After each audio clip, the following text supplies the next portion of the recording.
Hello besties, welcome back to Filmy Story Line. ಇವತ್ತು ನಾವು ರೀಸೆಂಟಾಗಿ ತೆಲುಗುನಲ್ಲಿ ರಿಲೀಸ್ ಆಗಿರೋಂಥ ಟೆನೆಂಟ್ ಅನ್ನೋ ಮೂವಿನ ನೋಡೋಣ. ಮೂವಿ ಅಂತೂ ಸಖತ್ ಇಂಟ್ರೆಸ್ಟಿಂಗ್ ಆಗಿದೆ. ಮೂವಿನಲ್ಲಿ ಡೈರೆಕ್ಟ್ರು ಯಾರನ್ನ ನಂಬಬೇಕು ಯಾರನ್ನ ನಂಬಾರ್ದು ಅನ್ನೋದನ್ನ ಪರ್ಫೆಕ್ಟ್ ಆಗಿ ತೋರಿಸಿದ್ದಾರೆ. ಕನ್ನಡ ಮೂವಿನಲ್ಲಿ ಹೇಳಿರೋ ಪ್ರಕಾರ ನೋಡಿ ಮಾಡಿ ಫ್ರೆಂಡ್ಶಿಪ್ ಮಾಡ್ರಪ್ಪ ಅಂತ ಮನೆಯಲ್ಲಿರುವಂಥ ಪೇರೆಂಟ್ಸ್ಗಳು ಯಾಕೆ ಹೇಳ್ತಾರೆ ಅನ್ನೋದನ್ನ ಈ ಮೂವಿನಲ್ಲಿ ನೋಡ್ತಾ ಹೋಗೋಣ. ಅದಕ್ಕಿಂತ ಮುಂಚೆ ಯಾರಾದ್ರೂ ಹೊಸದಾಗಿ ಚಾನಲ್ನ ವಿಸಿಟ್ ಮಾಡಿದರೆ ಸಬ್ಸ್ಕ್ರೈಬ್ ಮಾಡಿಕೊಂಡು ಸಪೋರ್ಟ್ ಮಾಡಿ.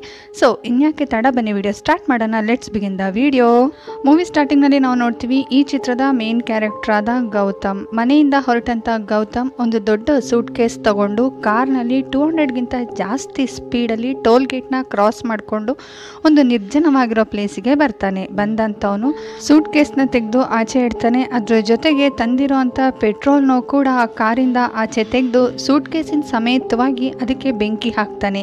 ಅದು ಬೇರೆ ಯಾರು ಅಲ್ಲ, ಗೌತಮ್ನ ವೈಫ್ ಆಗಿರ್ತಾಳೆ. ಹಾಗೆಯೇ ಬೆಳಗ್ಗೆ ಅಷ್ಟರಲ್ಲಿ ಬೂದಿ ಆದಂಥ ಗೌತಮ್ನ ವೈಫ್ನ ಬಾಡಿನಲ್ಲಿದ್ದಂಥ ಆ ತಾಳಿನ ತಗೊಂಡು ಜೋರಾಗಿ ಅಳೋದಕ್ಕೆ ಸ್ಟಾರ್ಟ್ ಮಾಡ್ತಾನೆ. ಈ ಥರ ಅಳ್ತಾ ಇರೋವಾಗ್ಲೇ ಇಡೀ ಪೊಲೀಸ್ ಡಿಪಾರ್ಟ್ಮೆಂಟ್ ಅಲ್ಲಿಗೆ ಬಂದು ಅವನನ್ನು ಅರೆಸ್ಟ್ ಮಾಡಿಕೊಂಡು ಕರ್ಕೊಂಡು ಹೋಗ್ತಾರೆ. ಜಾಬ್ ಆಪರ್ಚುನಿಟಿಯಿಂದ US ಹೋಗ್ಲಿಕ್ಕೆ ಅಂತ ಹೊರಟಂತ ಗೌತಮ್ ಈ ರೀತಿ ಒಂದು ಕೆಲಸ ಮಾಡಲಿಕ್ಕೆ ಬಲವಾದ ಕಾರಣ ಇರ್ಬೋದಾ ಅನ್ನೋದನ್ನ ನಾವು ಮುಂದೆ ತಿಳ್ಕೊಳ್ಳೋಣ. ಹಾಗೆ ನೆಕ್ಸ್ಟ್ ಸೀನಲ್ಲಿ ಒಂದು ಕೇಸ್ನಲ್ಲಿ ಸ್ಪೆಷಲ್ ಇನ್ವೆಸ್ಟಿಗೇಷನ್ ಆಫೀಸರ್ ಆಗಿ ಪೌರ್ಣಮಿ ಎಂಟ್ರಿ ತಗೋತಾರೆ. ಹಾಗೇನೆ ಒಂದು ಫ್ಲಾಟಿಗೆ ಬಂದಂತ ಪೌರ್ಣಮಿ ಅಲ್ಲಿರೋ ಅಂತ ಸೆಕ್ಯೂರಿಟಿ ಗಾರ್ಡ್ಗಳನ್ನ ಏನಾಯ್ತು ಅಂತ ವಿಚಾರಿಸೋವಾಗ, ಅವತ್ತಿನ ದಿವಸ ನಾನು ಯಥಾ ಪ್ರಕಾರನೇ ದಮ್ ಹೊಡಿತಾ ನಿಂತಿದ್ದೆ, ಆದ್ರೆ ಮಾಡಿ ಮೇಲಿಂದ ಯಾರೋ ಬಿದ್ದಂಗಾಯ್ತು. ಹೋಗಿ ನೋಡೋಷ್ಟ್ರೊಳಗಾಗ್ಲೇನೆ ಒಂದು ಹುಡುಗ ಸ್ಯೂಸೈಡ್ ಮಾಡ್ಕೊಂಡಿದ್ದ. ಹಾಗೇನೆ ನಾನು ಆಗ್ಲೇನೆ ತುಂಬಾನೇ ಗಾಬರಿ ಆದೆ. ಅದೇ ಒಂದು ಗಾಬರಿನಲ್ಲಿ ನಾನು ಹೋಗೋಷ್ಟ್ರೊಳಗಾಗ್ಲೇನೆ ಅಪಾರ್ಟ್ಮೆಂಟಲ್ಲಿದ್ದಂಥ ಅಕ್ಕಪಕ್ಕದ ಜನಗಳು ಕೂಡ ಬಂದಿದ್ರು. ನನ್ನ ಜೊತೆ ಕೆಲಸ ಮಾಡ್ತಿದ್ದಂಥ ಮತ್ತೊಬ್ಬ ಸೆಕ್ಯೂರಿಟಿ ಗಾರ್ಡು ಪೊಲೀಸ್ ಅವ್ರಿಗೆ ಇನ್ಫಾರ್ಮ್ ಮಾಡಿದ್ರಿಂದ ಪೊಲೀಸ್ನವರು, ಆಂಬ್ಯುಲೆನ್ಸ್, ಫಾರೆನ್ಸಿಕ್ ಡಿಪಾರ್ಟ್ಮೆಂಟ್ ಅವರು ಎಲ್ಲರೂ ಕೂಡ ಬಂದರು. ಅದ್ರ ಜೊತೆಗೆ ಒಂದು ಕ್ಯಾಬ್ ಕೂಡ ಬಂತು ಅಂತ ತಿಳಿಸ್ತಾರೆ.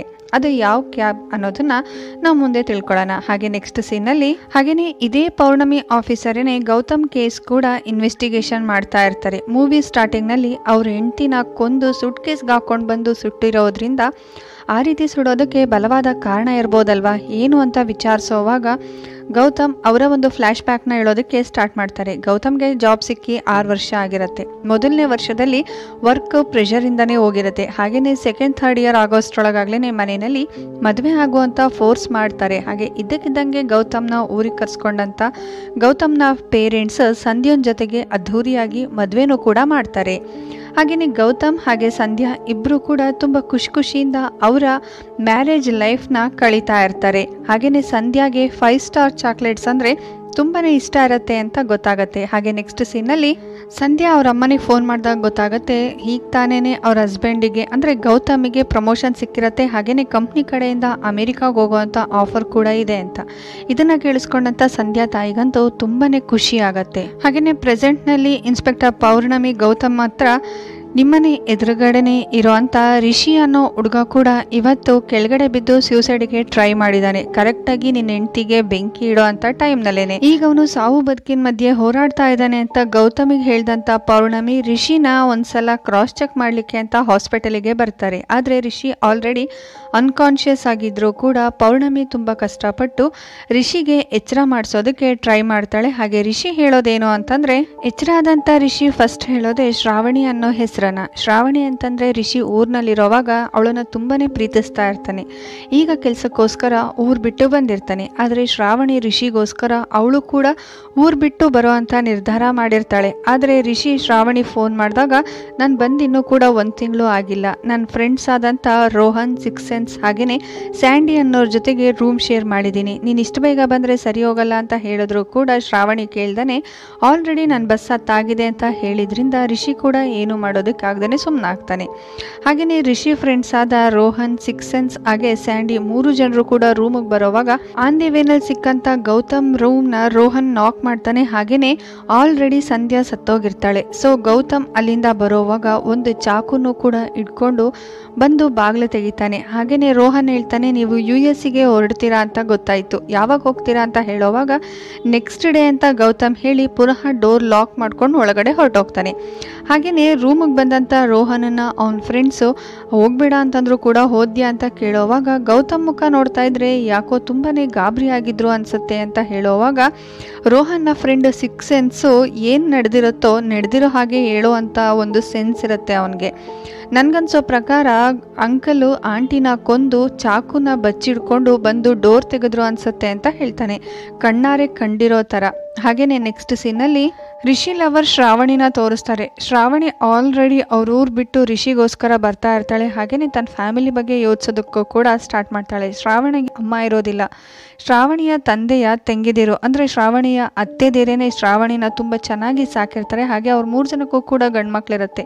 ನಿನಗೆ ಯಾರು ಇಷ್ಟನೋ ನಾವು ಅವ್ರಿಗೇನೆ ನಿನ್ನನ್ನು ಮದುವೆ ಮಾಡ್ಕೊಡ್ತೀವಿ ಅನ್ನೋ ಆಫರ್ ಕೂಡ ಇಟ್ಟಿರ್ತಾರೆ. ಹಾಗೇನೆ ಶ್ರಾವಣಿ ತಂದೆ ಆದಷ್ಟು ಶ್ರಾವಣಿಗೆ ಬುದ್ಧಿ ಹೇಳ್ತಾರೆ, ಇಷ್ಟಪಡ್ತಿರೋ ಅಂಥ ವ್ಯಕ್ತಿಗೋಸ್ಕರ ಫ್ಯಾಮಿಲಿನ ಬಿಟ್ಟೋಗ್ಬಾರ್ದು ಅಂತ. ಇಷ್ಟೆಲ್ಲ ಹೇಳಿದ್ರು ಕೂಡ ಶ್ರಾವಣಿ ರಿಷಿಗೋಸ್ಕರ ತುಂಬಾ ಪ್ರೀತಿಸ್ತಾ ಇದ್ದಂತ ಅವಳ ಫ್ಯಾಮಿಲಿನ ಬಿಟ್ಟು ರಿಷಿನ ಹುಡುಕೊಂಡು ಹೈದರಾಬಾದಿಗೆ ಬರ್ತಾ ಇರ್ತಾಳೆ. ರಿಷಿ ಕೂಡ ಎಷ್ಟೋ ಸಲ ಅವಳನ್ನ ಅವಾಯ್ಡ್ ಮಾಡೋಕ್ಕೆ ಟ್ರೈ ಮಾಡಿದ್ರು ಕೂಡ ಶ್ರಾವಣಿ ಯಾರ ಮಾತನ್ನು ಕೂಡ ಕೇಳ್ತಿರೋದಿಲ್ಲ.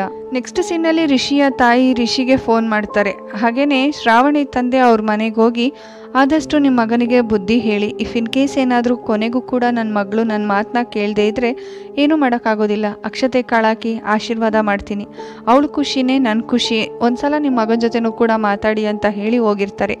ಈ ವಿಷಯನೇ ಹೇಳಲಿಕ್ಕೋಸ್ಕರ ರಿಷಿಯ ತಾಯಿ ರಿಷಿಗೆ ಫೋನ್ ಮಾಡಿ ಹೇಳ್ತಾರೆ. ಆದರೆ ರಿಷಿ ಆಲ್ರೆಡಿ ಶ್ರಾವಣಿ ಹೈದರಾಬಾದಿಗೆ ಹೊರಟ್ಬಿಟ್ಟಿದ್ದಾಳೆ, ನಾನು ಕೂಡ ಅವಳನ್ನ ಬುದ್ಧಿ ಹೇಳಿ ಕಳಿಸ್ತೀನಿ ಅಂತ ಹೇಳಿ ಫೋನ್ನ ಕಟ್ ಮಾಡ್ತಾರೆ. ಹಾಗೇನೆ ನೆಕ್ಸ್ಟ್ ರಿಷಿ ಪಕ್ಕದ ಫ್ಲಾಟ್ನಲ್ಲಿರುವಂಥ ಗೌತಮ್ USA ಹೋಗ್ತಾ ಇರೋವಂಥ ವಿಚಾರ ಆಲ್ರೆಡಿ ರಿಷಿಗೆ ಗೊತ್ತಿರುತ್ತೆ. ಇದರಿಂದ ಹೇಗಿದ್ರು ಸಂಜೆ ಶ್ರಾವಣಿ ಬರ್ತಾ ಇರೋದ್ರಿಂದ ಅದು ಅಷ್ಟು ಮಾತ್ರ ಅಲ್ಲದೆ ಅವನ ರೂಮಲ್ಲಿ ಆಲ್ರೆಡಿ 3 ಮೆಂಬರ್ಸ್ ಬಾಯ್ಸೇ ಇರೋದ್ರಿಂದ ಗೌತಮ್ ಹತ್ರ ಬಂದಂಥ ರಿಷಿ, ನೀವು USA ಹೇಗಿದ್ರು ಹೋಗ್ತೀರಾ ಅಲ್ವಾ, ಸೊ ನನ್ನ ಫ್ರೆಂಡ್ ಬರ್ತಾ ಇದ್ದಾರೆ, 1-2 ದಿವಸದ ಮಟ್ಟಿಗೆ ನಿಮ್ಮ ಫ್ಲ್ಯಾಟ್ನಲ್ಲಿ ಉಳ್ಕೊಳ್ಬೋದಾ ಅಂತ ಕೇಳಿದ್ರಿಂದ ಗೌತಮ್ ಸಂಜೆ ಕಾಲ್ ಮಾಡಿ ಕೀ ಕೊಡ್ತೀನಿ ಅಂತ ಹೇಳಿರ್ತಾರೆ. ಸೊ ಇಷ್ಟೆಲ್ಲ ಹೇಳಿದಂಥ ರಿಷಿ ಮತ್ತೆ ಅನ್ಕಾನ್ಶಿಯಸ್ ಆಗಿದ್ರಿಂದ ಹಾಸ್ಪಿಟಲಿಂದ ಹೊರಟಂತ ಪೂರ್ಣಿಮಾ ಗೌತಮ್ ಯಾಕೆ ಅವ್ರ ವೈಫ್ನ ಸಾಯಿಸಿದ್ರು ಅಂತ ವಿಚಾರಣೆ ನಡೆಸಲಿಕ್ಕೆ ವಾಪಸ್ ಗೌತಮ್ ಹತ್ರ ಬಂದು ಕೇಳೋವಾಗ ನಾವು ಮೊದಲಿಂದ ನೋಡಿದ ಪ್ರಕಾರ ಗೌತಮ್ ಹಾಗೆ ಸಂಧ್ಯಾ ಇಬ್ರು ಕೂಡ ತುಂಬಾನೇ ಒಬ್ರಿಗೊಬ್ರು ಪ್ರೀತಿಸ್ತಾ ಇರ್ತಾರೆ. ಸಂಧ್ಯಾ ಅಂತೂ ಗೌತಮ್ನ ಪ್ರತಿಯೊಂದು ನಡೆನುಡಿಯಲ್ಲೂ ಕೂಡ ಇರ್ತಾರೆ. ಆದರೆ 1 ತಿಂಗಳಿಂದ ಸಂಧ್ಯಾನ ಬಿಹೇವಿಯರ್ ಕಂಪ್ಲೀಟ್ ಆಗಿ ಚೇಂಜ್ ಆಗೋಗಿರುತ್ತೆ. ಯಾವಾಗಲೂ ಕೂಡ ಗೌತಮ್ನ ಅವಾಯ್ಡ್ ಮಾಡೋದು, ಹಾಗೇನೆ ಯಾವಾಗಲೂ ಕೂಡ ಸಪ್ಪೆ ಮುಖ ಹಾಕ್ಕೊಂಡಿರೋದು, ಮೊದಲಿನ ಚೈತನ್ಯ ಇರೋದೇ ಇಲ್ಲ. ಇದನ್ನೆಲ್ಲ ನೋಡ್ತಿದ್ದಂಥ ಗೌತಮ್ಗೆ ಸಂಧ್ಯಾ ಯಾಕೆ ಇದ್ದಕ್ಕಿದ್ದಾಗೆ ಹೀಗೆ ಚೇಂಜ್ ಆದ್ಲು ಅಂತ ತುಂಬಾನೇ ಯೋಚಿಸೋದಕ್ಕೆ ಸ್ಟಾರ್ಟ್ ಮಾಡ್ತಾರೆ.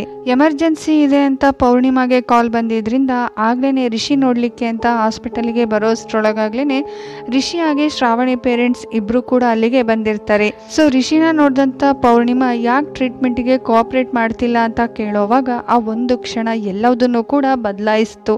ನನಗೆ ಯಾವ ಟ್ರೀಟ್ಮೆಂಟು ಬೇಡ, ನನಗೆ ಬದುಕೋ ಆಸೆನೇ ಇಲ್ಲ ಅಂತ ಹೇಳ್ತಾರೆ. ಹಾಗೆಯೇ ನಮಗೆ ಪುನಃ ರಿಷಿಯ ಫ್ಲಾಶ್ ಬ್ಯಾಕ್ ತೋರಿಸೋದಕ್ಕೆ ಸ್ಟಾರ್ಟ್ ಮಾಡ್ತಾರೆ. ಸೊ ಹೈದರಾಬಾದಿಗೆ ಬಂದಂತ ಶ್ರಾವಣಿ ಅವ್ರ ತಂದೆ ಹತ್ರ ಮಾತಾಡ್ಬೇಕು ಅಂತ ರಿಷಿ ಕೇಳಿದ್ರಿಂದ ಶ್ರಾವಣಿ ಅವ್ರ ತಂದೆಗೆ ಫೋನ್ ಮಾಡಿ ಕೊಡ್ತಾಳೆ. ರಿಷಿ ಜೊತೆ ಮಾತಾಡ್ದಂತ ಅವ್ರ ತಂದೆ ಅವಳು ಯಾರ ಮಾತನ್ನು ಕೂಡ ಕೇಳೋದಿಲ್ಲ, ಸ್ವಲ್ಪ ಜೋಪಾನ, ನಾಳೆ ಬೆಳಗ್ಗೆ ಅಷ್ಟರಲ್ಲಿ ನಿಮ್ಮಮ್ಮ ಹಾಗೆ ನಾನು ಇಬ್ರು ಕೂಡ ಹೈದರಾಬಾದಿಗೆ ಬಂದ್ಬಿಡ್ತೀವಿ ಅಂತ ಹೇಳಿ ಫೋನ್ನ ಡಿಸ್ಕನೆಕ್ಟ್ ಮಾಡ್ತಾರೆ. ಹಾಗೇನೆ ಅಪಾರ್ಟ್ಮೆಂಟಿಗೆ ಬಂದಂತ ರಿಷಿ ಗೌತಮ್ ಕಾಲ್ ಮಾಡು ಕೀ ಕೊಡ್ತೀನಿ ಅಂತ ಹೇಳಿದ್ರಿಂದ ತುಂಬಾ ಸಲ ಗೌತಮ್ಗೆ ಕಾಲ್ ಮಾಡ್ತಾರೆ.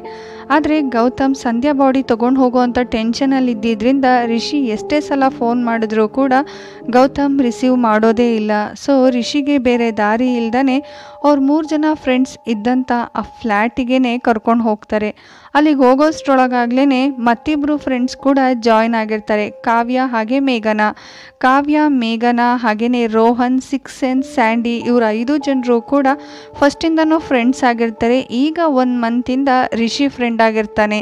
ಸೊ ಶ್ರಾವಣಿನ ಎಲ್ಲರಿಗೂ ಕೂಡ ಪರಿಚಯ ಮಾಡ್ಕೊಡ್ತಾರೆ, ಹಾಗೆ ಶ್ರಾವಣಿಗೂ ಕೂಡ ಎಲ್ಲರೂ ಪರಿಚಯ ಆಗ್ತಾರೆ. ಹಾಗೇನೆ ಇಲ್ಲಿದ್ದಂಥ ಅಷ್ಟು ಜನ ಫ್ರೆಂಡ್ಸ್ಗಳು ಕೂಡ ಇನ್ನೂ ಡ್ರಿಂಕ್ಸ್ ಮಾಡ್ತಾ ಇರ್ತಾರೆ. ಸೊ ಅವ್ರಿಗೆ ಸೈಡ್ ಡಿಶ್ ಆಗಿ ಚಿಕನ್ ಖಾಲಿ ಆಗೋಗಿರುತ್ತೆ. ಇದರಿಂದ ಆಲ್ರೆಡಿ ಟೈಮು 11:15 ಆಗಿರುತ್ತೆ. ಸೊ ಅಲ್ಲಿ ಬಂದಂಥ ಶ್ರಾವಣಿ ಅಷ್ಟೊಂದೆಲ್ಲ ಯಾಕೆ ತಲೆಗೆಡಿಸ್ಕೊಳ್ತೀರಾ, ನಾನೇ ಅಡುಗೆ ಮಾಡ್ಕೊಡ್ತೀನಿ ಅಂತ ತುಂಬ ಚೆನ್ನಾಗಿ ತಂದೂರಿನ ಮಾಡಿಕೊಡ್ತಾರೆ. ಹಾಗೆ ಅವರಷ್ಟು ಜನರು ಕೂಡ ಅದನ್ನು ತುಂಬ ಖುಷಿಯಿಂದನೇ ತಿಂತಾರೆ. ಸೊ ಟೈಮ್ ಹೋಗೋದೇ ಅವರಿಗೆ ಗೊತ್ತಾಗೋದಿಲ್ಲ.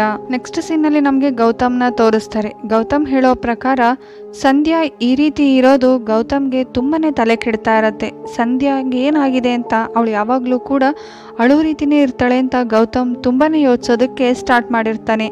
ಸೊ ಸಂಧ್ಯಾ ಸೈಲೆನ್ಸ್ ಗೌತಮ್ ಕೈಲಿ ಸಹಿಸ್ಕೊಳಕ್ ಆಗ್ತಾ ಇರೋದಿಲ್ಲ. ಫೈನಲಿ ಒಂದು ದಿವಸ ಸಂಧ್ಯಾನ ತಡೆದಂತ ಗೌತಮ್, ನನಗೆ ಗೊತ್ತಿರೋ ಅಂತ ಸಂಧ್ಯಾ ಯಾವುದೇ ತಪ್ಪು ಮಾಡಿರೋದಕ್ಕೂ ಸಾಧ್ಯ ಇಲ್ಲ, ಏನ್ ನಡೀತು ಹೇಳು ಅಂತ ಕೇಳೋವಾಗ ಸಂಧ್ಯಾ ತುಂಬಾ ಬೇಜಾರಿಂದ ಅವನನ್ನ ಹಗ್ ಮಾಡ್ಕೊಂಡು ಹಾಗೇನೆ ದೂರ ಬಂದು ಒಂದು ಪ್ಲೇಸಲ್ಲಿ ಕುತ್ಕೊಂಡು ಅಳ್ತಾ ಏನ್ ನಡೀತು ಅಂತ ಹೇಳೋದಕ್ಕೆ ಸ್ಟಾರ್ಟ್ ಮಾಡ್ತಾಳೆ. ನಾವೀಗಾಗ್ಲೇ ನೋಡ್ದಂಗೆ ಗೌತಮ್ ಫ್ಲಾಟ್ನ ಪಕ್ಕದ ಫ್ಲಾಟ್ನಲ್ಲಿರುವಂತ ಮೇಘನಾ ಹಾಗೆ ಕಾವ್ಯ ಇಬ್ರು ಕೂಡ ಸಂಧ್ಯಾನ್ ಜೊತೆಗೆ ಫ್ರೆಂಡ್ಶಿಪ್ ಮಾಡ್ಕೊಳ್ತಾರೆ ಬೈ ಆಕ್ಸಿಡೆಂಟ್ ಆಗಿ. ಹಾಗೇನೆ ಸಂಧ್ಯಾ ಸೂಪರ್ ಮಾರ್ಕೆಟಿಗೆ ಪರ್ಚೇಸ್ ಮಾಡ್ಲಿಕ್ಕೆ ಅಂತ ಹೋದಾಗ್ಲೂ ಕೂಡ ಮೇಘನಾ ಹಾಗೆ ಕಾವ್ಯ ಇಬ್ರು ಕೂಡ ಅಲ್ಲೇ ಶಾಪಿಂಗ್ ನಲ್ಲಿ ಇರ್ತಾರೆ. ಸೊ ಈ ರೀತಿ ಪದೇ ಪದೇ ಸಿಕ್ಕಿದ್ರಿಂದ ಇವ್ರು 3 ಜನನೂ ಕೂಡ ಒಂದು ಒಳ್ಳೆ ಬಾಂಡಿಂಗ್ ಬೆಳೆಸ್ಕೊಳ್ತಾರೆ. ಸೊ ಇಷ್ಟೆಲ್ಲ ಪರಿಚಯ ಆದ್ಮೇಲೆ ಮೇಘನಾ ಹಾಗೇನೆ ಕಾವ್ಯ ಇಬ್ರು ಕೂಡ ಸಂಧ್ಯಾ ಇರುವಂತ ಫ್ಲಾಟಿಗೆ ಹೋಗಿ ಬರೋದು ಕೂಡ ಮಾಡ್ತಾ ಇರ್ತಾರೆ. ಸೊ ಈಗಿರುವಾಗ್ಲೇ ಒಂದ್ ದಿವಸ ಕಾವ್ಯ ಸಂಧ್ಯಾಗೋಸ್ಕರ ಒಂದು ಗೌನ್ ತಗೊಂಡ್ ಬಂದಿರ್ತಾರೆ. ಸಂಧ್ಯಾ ಯಾವಾಗ್ಲೂ ಕೂಡ ಸ್ಯಾರಿನಲ್ಲೇ ಇರ್ತಾಳಲ್ವಾ, ಸೊ ನನ್ಗಿದೆಲ್ಲ ಸೂಟ್ ಆಗಲ್ಲ ಅಂತ ಹೇಳಿದ್ರು ಕೂಡ ಕಾವ್ಯ ಫೋರ್ಸ್ಫುಲಿ ಇದನ್ನ ಹಾಕೋ, ನಿಂಗೆ ತುಂಬಾ ಚೆನ್ನಾಗಿ ಕಾಣತ್ತೆ ಅಂತ ಹೇಳಿ ಆ ಗೌನನ್ನ ಹಾಕಿಸ್ತಾರೆ. ಹಾಗೆ ಹೀಗೇನಾದ್ರೂ ನಿನ್ ಗಂಡ ನೋಡಿದ್ರೆ ಫುಲ್ ಫ್ಲಾಟ್ ಆಗಿ ಹೋಗ್ತಾನೆ ಅಂತೆಲ್ಲ ಹೇಳಿ ಅಲ್ಲಿಂದ ಹೊರಡ್ತಾರೆ. ಹಾಗೇನೆ ಸಂಧ್ಯಾಗೂ ಕೂಡ ಅನ್ಸುತ್ತೆ ಈ ಗೌನಲ್ಲಿ ನಾನು ಎಷ್ಟು ಚೆನ್ನಾಗಿ ಕಾಣ್ತಾ ಇದ್ದೀನಿ ಅಲ್ವಾ ಅಂತ. ಹೀಗೇನೆ ಇವ್ರ 3 ಜನದ ಫ್ರೆಂಡ್ಶಿಪ್ಪು ಕೂಡ ಹೋಗ್ತಾ ಇರೋವಾಗ್ಲೇ ಒಂದ್ ದಿವಸ ಮೇಘನನ್ ಬರ್ತಡೇ ಇರತ್ತೆ. ಸೊ ಈ ವಿಷಯ ಸಂಧ್ಯನ್ಗೆ ಗೊತ್ತಿರೋದಿಲ್ಲ. ನಾನು ನಿಮ್ಗೋಸ್ಕರ ಏನ್ ಗಿಫ್ಟ್ ತರ್ಲಿಲ್ವಲ್ಲ ಅಂತ ಹೇಳೋವಾಗ ಸಂಧ್ಯನ್ಗೆ 5 ಸ್ಟಾರ್ ಚಾಕ್ಲೇಟ್ಸ್ ಅಂದ್ರೆ ತುಂಬಾನೇ ಇಷ್ಟ ಇರತ್ತಲ್ವಾ. ಅವ್ರ ಮನೆಯಲ್ಲಿ 5 ಸ್ಟಾರ್ ಚಾಕ್ಲೇಟ್ಸ್ನ ಸ್ಟಾಕ್ ಇರತ್ತೆ.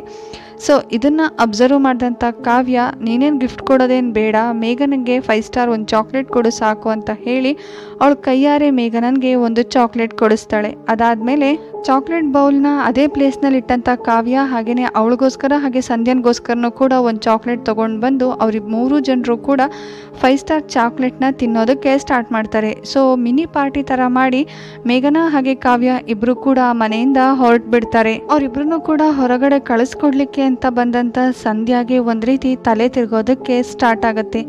ಈ ರೀತಿ ತಲೆ ತಿರ್ಗೋದಕ್ಕೆ ಸ್ಟಾರ್ಟ್ ಆಗೋದಕ್ಕೂ ಕೂಡ ತುಂಬಾನೇ ಕಾರಣಗಳಿವೆ.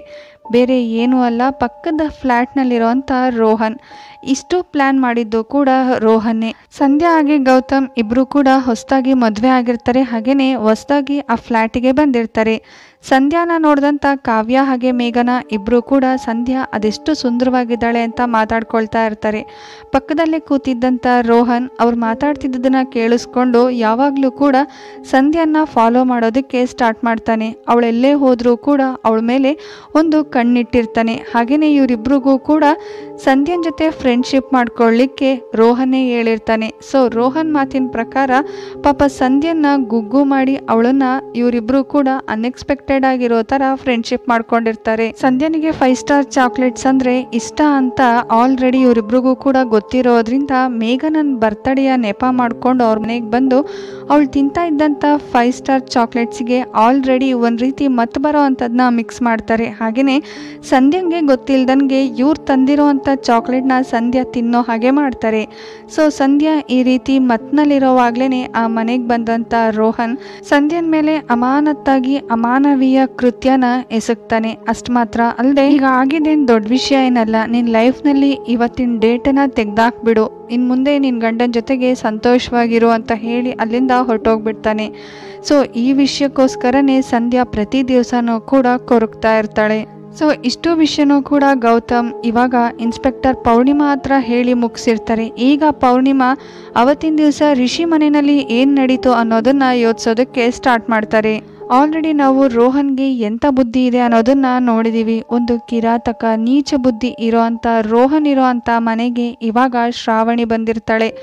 ಶ್ರಾವಣಿನೂ ಕೂಡ ರೋಹನ್ ಅದೇ ದೃಷ್ಟಿಯಲ್ಲಿ ನೋಡೋದಕ್ಕೆ ಸ್ಟಾರ್ಟ್ ಮಾಡ್ತಾನೆ. ಇದ್ಯಾವುದು ಕೂಡ ರಿಷಿ ಗಮನಕ್ಕೆ ಬರೋದೇ ಇಲ್ಲ.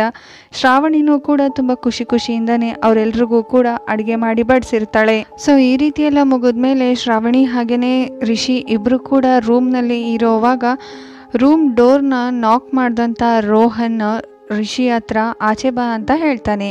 ಅರ್ಥ ಆಗ್ತಿಲ್ಲ ಅಂತ ಅನ್ನೋವಾಗ ತುಂಬ ಜಬರ್ದಸ್ತಿಂದ ರಿಷಿನ ಆಚೆ ತೆಗೆದಿಸ್ತಂತ ರೋಹನ್ ರೂಮ್ ಒಳಗೋಗಿ ಲಾಕ್ ಮಾಡ್ಕೊಳ್ತಾನೆ. ರೋಹನ್ ಕೈಯಿಂದ ಶ್ರಾವಣಿ ತಪ್ಪಿಸ್ಕೊಳ್ಳೋದಕ್ಕೆ ತುಂಬಾ ಟ್ರೈ ಮಾಡ್ತಾಳೆ, ಆದರೂ ಕೂಡ ಅವಳ ಕೈಲಾಗೋದೇ ಇಲ್ಲ. ಆದರೆ ರಿಷಿ ಕೂಡ ಆಚೆ ನಿಂತು ಬಾಗ್ಲನ್ನ ಹೊಡೆಯೋದಕ್ಕೂ ಕೂಡ ಟ್ರೈ ಮಾಡ್ತಾನೆ, ಅವನ ಕೈಲೂ ಕೂಡ ಆಗೋದಿಲ್ಲ. ತನ್ನ ಕೆಲಸ ಎಲ್ಲ ಮುಗಿಸ್ಕೊಂಡು ಆಚೆ ಬಂದಂಥ ರೋಹನ್ ಜೊತೆಗೆ ರಿಷಿ ಹಾಗೆ ರೋಹನ್ ಇಬ್ರಿಗೂ ಕೂಡ ಜೋರ್ ಫೈಟಿಂಗೇ ನಡೀತಾ ಇರತ್ತೆ. ಆದರೆ ರೋಹನ್ ದೂರ ನೋಡಿ ನಗೋದಕ್ಕೆ ಸ್ಟಾರ್ಟ್ ಮಾಡ್ತಾನೆ. ರಿಷಿ ಏನಾಗ್ತಾ ಇದೆ ಅಂತ ಹಿಂದೆ ತಿರುಗಿ ನೋಡಿದ್ರೆ ಮಿಕ್ಕಂತ ಇಬ್ರು ಫ್ರೆಂಡ್ಸ್ ಕೂಡ ಶ್ರಾವಣಿ ರೂಮ್ಗೆ ಹೋಗಿ ಲಾಕ್ ಮಾಡ್ಕೊಳ್ತಾರೆ. ಶ್ರಾವಣಿ ತಡೆಯೋದಕ್ಕೆ ಎಷ್ಟೇ ಟ್ರೈ ಮಾಡಿದ್ರೂ ಕೂಡ ಅವಳ ಕೈಲಿ ಅವರಿಬ್ಬರನ್ನ ತಡೆಯೋದಕ್ಕೆ ಆಗೋದೇ ಇಲ್ಲ. ಆಚೆ ಕಡೆ ಇದ್ದಂಥ ರಿಷಿ ಕೂಡ ಡೋರ್ ಓಪನ್ ಮಾಡೋದಕ್ಕೆ ಮೊದಲಿನ ಥರನೇ ಟ್ರೈ ಮಾಡ್ತಾನೆ, ಅವನ ಕೈಲೂ ಕೂಡ ಡೋರ್ ಓಪನ್ ಮಾಡೋದಕ್ಕೆ ಆಗೋದೇ ಇಲ್ಲ. 3 ಕಾಮಾಂಧ್ರ ಕೈಗೆ ಸಿಕ್ಕಂತ ಶ್ರಾವಣಿ ನಲಗಿ ಹೋಗ್ತಾಳೆ. ಶ್ರಾವಣಿಯ ಪರಿಸ್ಥಿತಿ ನೋಡಿದಂಥ ರಿಷಿಗೆ ಏನು ಹೇಳಬೇಕು ಅಂತ ಗೊತ್ತಾಗೋದೇ ಇಲ್ಲ. ಆಚೆ ಬಂದಂಥ ರಿಷಿ ಅವ್ರ 3 ಜನಕ್ಕೂ ಕೂಡ ನರ್ಕ ಅಂದ್ರೆ ಏನು ಅನ್ನೋ ರೀತಿ ತೋರಿಸೋ ರೀತಿ ಅವ್ರ 3 ಜನಕ್ಕೂ ಕೂಡ ಹೊಡೆದು ಸಾಯಿಸ್ತಾನೆ.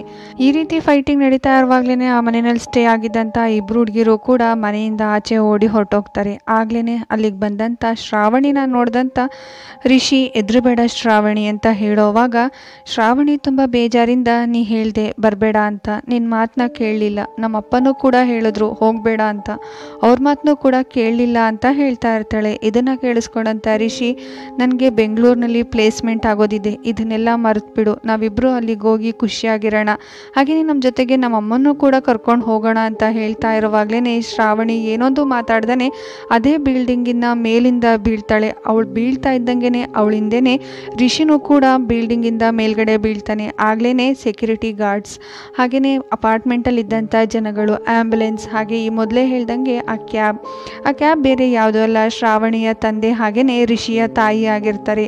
ಅವರಿಬ್ರಿಗೂ ಕೂಡ ತಾವೆತ್ತಂಥ ಮಕ್ಕಳು ತಮ್ಮ ಕಣ್ಣು ಮುಂದೆನೆ ಕೊನೆ ಉಸಿರು ಎಳಿತಾ ಇರೋದನ್ನ ನೋಡೋದಕ್ಕಿಂತ ಬೇರೆ ದುಃಖ ಏನಿದೆ. ಹಾಗೆಯೇ ಇಬ್ರು ಕೂಡ ಕಣ್ಮುಚ್ಚಕ್ಕೂ ಮುಂಚೆ ರಿಷಿ ಶ್ರಾವಣಿ ಹತ್ರ ಕೊನೆಯಲ್ಲಿ ಸಾರಿ ಶ್ರಾವಣಿ ಅಂತ ಕೇಳ್ತಾನೆ. ಹಾಗೆಯೇ ಅವರಿಬ್ರು ಕೂಡ ಹಾಸ್ಪಿಟಲ್ಗೆ ಕರ್ಕೊಂಡು ಹೋಗ್ತಾರೆ. ಶ್ರಾವಣಿ ಆಲ್ರೆಡಿ ಸತ್ತೋಗಿದ್ರೆ ರಿಷಿ ಹೇಳಬೇಕಾದಂಥ ಅಷ್ಟು ವಿಷಯನೂ ಕೂಡ ಪೊಲೀಸ್ ಇನ್ಸ್ಪೆಕ್ಟರ್ಗೆ ಹೇಳಿ ಶ್ರಾವಣಿ ಹೋದಂಥ ದಾರಿನಲ್ಲೇ ರಿಷಿ ಕೂಡ ಹೋಗ್ತಾನೆ. ಇಷ್ಟೂ ವಿಷಯನೂ ಕೇಳಿಸ್ಕೊಂಡಂಥ ಇನ್ಸ್ಪೆಕ್ಟರ್ಗಂತೂ ತುಂಬಾನೇ ಬೇಜಾರಾಗತ್ತೆ. ಹಾಸ್ಪಿಟಲಿಂದ ಹೊರಟಂಥ ಇನ್ಸ್ಪೆಕ್ಟರ್ ಪೌರ್ಣಮಿ ಸೀದಾ ಸ್ಟೇಷನ್ಗೆ ಬರ್ತಾರೆ. ಹಾಗೇನೆ ಗೌತಮ್ ಹತ್ರ ನೀನು ಕೊಲೆ ಮಾಡೋದಕ್ಕೆ ನಿಜವಾದ ರೀಸನ್ ಏನು, ಇದರಲ್ಲಿ ಸಂಧ್ಯಾದೇನು ತಪ್ಪೇ ಇಲ್ವಲ್ಲ, ಏನಕ್ಕೆ ಸಾಯಿಸ್ದೆ ಅಂತ ಎಷ್ಟೇ ಕೇಳಿದ್ರು ಕೂಡ ಗೌತಮ್ ಬಾಯ್ ಬಿಡೋದೇ ಇಲ್ಲ. ಸೊ ಇದೇ ಫ್ರಸ್ಟ್ರೇಷನಲ್ಲಿ ಇನ್ಸ್ಪೆಕ್ಟರ್ ಇರೋವಾಗ ಅಲ್ಲೇ ಇಟ್ಟಂಥ ಪಕ್ಕದಲ್ಲಿದ್ದಂಥ ಗನ್ನಿಂದ ಗೌತಮ್ ಶೂಟ್ ಮಾಡಿಕೊಂಡು ಸ್ಯೂಸೈಡ್ ಮಾಡ್ಕೊಳ್ತಾನೆ. ಕೊನೆಗೂ ಕೂಡ ಸಂಧ್ಯಾನ ಗೌತಮ್ ಯಾಕೆ ಸಾಯಿಸ್ದ ಅನ್ನೋ ವಿಚಾರಕ್ಕೆ ಉತ್ತರ ಸಿಗೋದೇ ಇಲ್ಲ. ಇದರಿಂದ ಇನ್ಸ್ಪೆಕ್ಟರು ಗೌತಮ್ ಮನೇನ ಎಲ್ಲ ಕಡೆನೂ ಕೂಡ ಸರ್ಚ್ ಮಾಡೋದಕ್ಕೆ ಸ್ಟಾರ್ಟ್ ಮಾಡ್ತಾರೆ. ಫೈನಲಿ ಒಂದು ಕನ್ಕ್ಲೂಷನಿಗೆ ಬಂದಂಥ ಇನ್ಸ್ಪೆಕ್ಟರು ಗೌತಮ್ ಪೇರೆಂಟ್ಸ್ ಹಾಗೇನೆ ಸಂಧ್ಯಾ ಪೇರೆಂಟ್ಸ್ ಎಲ್ಲರನ್ನೂ ಕೂಡ ಕರೆದು ಮಾತಾಡ್ಸೋವಾಗ ಆಲ್ರೆಡಿ ಸಂಧ್ಯಾನ ಒಂದು ಕಡೆ ಗೌತಮ್ ಸುಟ್ಟಾಕಿದ್ರಲ್ವಾ, ಆ ಪ್ಲೇಸ್ನಲ್ಲಿ ಸಂಧ್ಯಾ ಬರೆದಿಟ್ಟಂಥ ಲೆಟರು ಅಲ್ಲೇ ಇದ್ದಂಥ ರಾಮ ಸೀತೆ ಲಕ್ಷ್ಮಣ ಇರೋಂಥ ಸ್ಟ್ಯಾಚ್ಯೂ ಹಿಂದೆ ಇರತ್ತೆ. ಅದನ್ನು ನೋಡಿದಂಥ ಇನ್ಸ್ಪೆಕ್ಟರು ಅದರಲ್ಲಿ ಸಂಧ್ಯಾ ಈ ರೀತಿಯಾಗಿ ಬರೆದಿರ್ತಾಳೆ. ಸಂಧ್ಯಾನ್ಗೆ ಗೌತಮ್ ಪ್ರೀತಿ ತುಂಬಾನೇ ಭಯ ತರಿಸ್ತಾ ಇರತ್ತೆ. ಬರೀ ಸಂಧ್ಯಾ ಸೈಲೆಂಟ್ ಆಗಿರೋದನ್ನೇ ಗೌತಮ್ ಇಷ್ಟೊಂದು ತಲೆ ಕೆಡಿಸ್ಕೊಂಡಿದ್ದಾರೆ ಅಂತಂದರೆ ನಾಳೆ ದಿವಸ ನನ್ನ ವಿಚಾರ ಗೊತ್ತಾದರೆ ಗೌತಮ್ ಎಷ್ಟರ ಮಟ್ಟಿಗೆ ತಲೆ ಕೆಡಿಸ್ಕೊಳ್ಬೋದು ಅಂತ ಯೋಚಿಸೋದಕ್ಕೆ ಸ್ಟಾರ್ಟ್ ಮಾಡ್ತಾರೆ. ಹಾಗೆಯೇ ಇದೇ ಯೋಚನೆಯಲ್ಲಿ ಇದ್ದಂಥ ಸಂಧ್ಯಾ ಸೂಸೈಡ್ ಮಾಡಿಕೊಂಡು ನನ್ನ ಬಾಡಿನೂ ಕೂಡ ಯಾರಿಗೂ ಸಿಗದೇ ಇರೋ ರೀತಿ ಮಾಡಿ ಅಂತ ಹೇಳಿದ್ರಿಂದ ಗೌತಮ್ಮೇ ಆ ಬಾಡಿನ ಸುಟ್ಟಾಕಿರ್ತಾನೆ. ಇದು ಸಂಧ್ಯಾಳ ಕೊನೆ ಆಸೆ ಅಲ್ಲ, ಮೊದಲ ಆಸೆ ಆಗಿರತ್ತೆ. ಯಾಕೆ ಅಂತಂದ್ರೆ ಇದುವರೆಗೂ ಕೂಡ ಗೌತಮ್ ಹತ್ರ ಸಂಧ್ಯಾ ತನಗಿಂತದಿಷ್ಟ ಅಂತ ಹೇಳಿರೋದಿಲ್ಲ, ಎಲ್ಲದೂ ಕೂಡ ಗೌತಮೇ ಅರ್ಥ ಮಾಡ್ಕೊಂಡು ಮಾಡ್ತಾ ಇರ್ತಾನೆ. ಸೊ ಇಲ್ಲಿಗೆ ಮೂವಿ ಮುಗ್ದಿದೆ. ಒಂದು ಒಳ್ಳೆಯ ಜೋಡಿ, ಎರಡೂ ಕೂಡ ದುರಂತ ಅಂತ್ಯ ಕಾಣುತ್ತೆ. ಇದಕ್ಕೋಸ್ಕರನೇ ಪೇರೆಂಟ್ಸ್ಗಳು ಹಾಗೇನೆ ಮನೆಯವರು ಎಲ್ಲರೂ ಕೂಡ ಎಲ್ಗಾದ್ರೂ ಹೋಗೋವಾಗ ಹಾಗೆ ಫ್ರೆಂಡ್ಶಿಪ್ ಮಾಡೋವಾಗ ನೋಡಿ ಮಾಡಿ ಫ್ರೆಂಡ್ಶಿಪ್ ಮಾಡಿ ಅಂತ ಹೇಳೋದನ್ಸತ್ತೆ. ಸೊ ಮೂವಿ ಹೇಗನ್ನಿಸ್ತು ಅನ್ನೋದನ್ನ ಕಮೆಂಟ್ ಮಾಡಿ ತಿಳಿಸಿ. ಐ ಹೋಪ್ ನಿಮ್ಗೆ ವಿಡಿಯೋ ಇಷ್ಟ ಆಗುತ್ತೆ ಅಂತ ಅನ್ಕೊಳ್ತೀನಿ. ಸೊ ಲೈಕ್ ಮಾಡೋದನ್ನ ಮರಿಬೇಡಿ. ಫ್ಯಾಮಿಲಿಗೂ ಫ್ರೆಂಡ್ಸ್ಗೂ ಈ ಒಂದು ವಿಡಿಯೋನ ಶೇರ್ ಮಾಡಿ. ಇದೊಂದು ಒಳ್ಳೆ ಅವೇರ್ನೆಸ್ ಮೂವಿ ಆಗಿದೆ. ಹಾಗೆಯೇ ಹೊಸದಾಗಿ ಯಾರಾದರೂ ಚಾನಲ್ನ ವಿಸಿಟ್ ಮಾಡಿದರೆ ಸಬ್ಸ್ಕ್ರೈಬ್ ಮಾಡಿಕೊಂಡು ಸಪೋರ್ಟ್ ಮಾಡಿ. ಇಂಥದೇ ಥ್ರಿಲ್ಲಿಂಗ್ ಮೂವಿ ಜೊತೆಗೆ ಆದಷ್ಟು ಬೇಗ ನಿಮ್ಮ ಮುಂದೆ ಬರ್ತೀನಿ. Still then take care, love you all. Thank you for watching. Bye.